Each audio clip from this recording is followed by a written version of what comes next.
Well, thousands of mourners in Turkey have attended funerals for those killed in the attempted military coup. The Foreign Ministry put the number of dead at almost 300, with 1,400 injured. Now, John Hanna is a security advisor at the Washington-based think tank, the Foundation for Defense of Democracies, and he previously worked as security advisor to the former US Vice President Dick Cheney. He joins us live via webcam. John, first of all, what's your reaction to this attempted coup? It seems quite extraordinary. Yes, but not completely unexpected. I think the coup was less a cause of instability and Turkey's troubles than it was really a symptom of it. This is something that's been building for quite some time. President Erdogan has been engaged on a multi-year effort to consolidate power, to attack his opponents, to move Turkey in a more Islamist direction.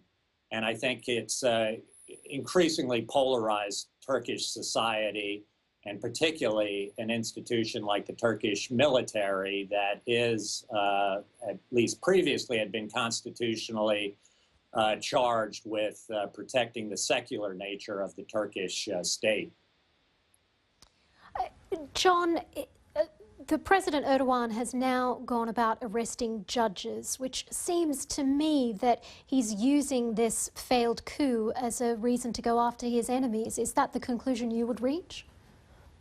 I'm afraid it is the predictable conclusion that we'd have to reach, that President Erdogan, and everything we know about him, is that he will not let this kind of crisis go to waste. He, in fact, will seize upon it, not only to attack those who may, in fact, be responsible for this attempted coup, but to go against all of his opponents, real and imagined, to complete the job that he's been engaged in for several years now, to essentially eliminate all opposition to his rule and to his efforts to build a real imperial presidency, including through very controversial constitutional changes that would, in fact, make him the equivalent of Russia's President Putin in Anatolia.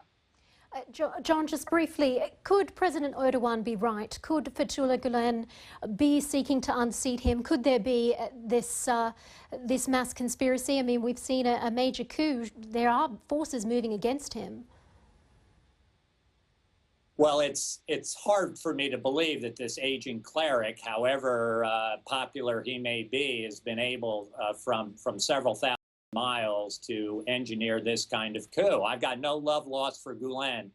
The irony, of course, is that he and his followers were entirely in cahoots with Erdogan only a few years ago, when Erdogan was staging show trials to bring down the Turkish military, to bring it to heel, using really what's been admitted now is trumped up evidence.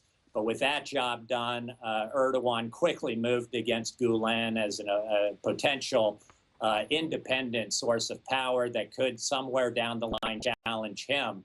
So this is a fight between two people that I think the United States should have no love lost for either of them. John Hanna, Senior Counselor at the Foundation for Defense of Democracies, thank you very much for your time and analysis.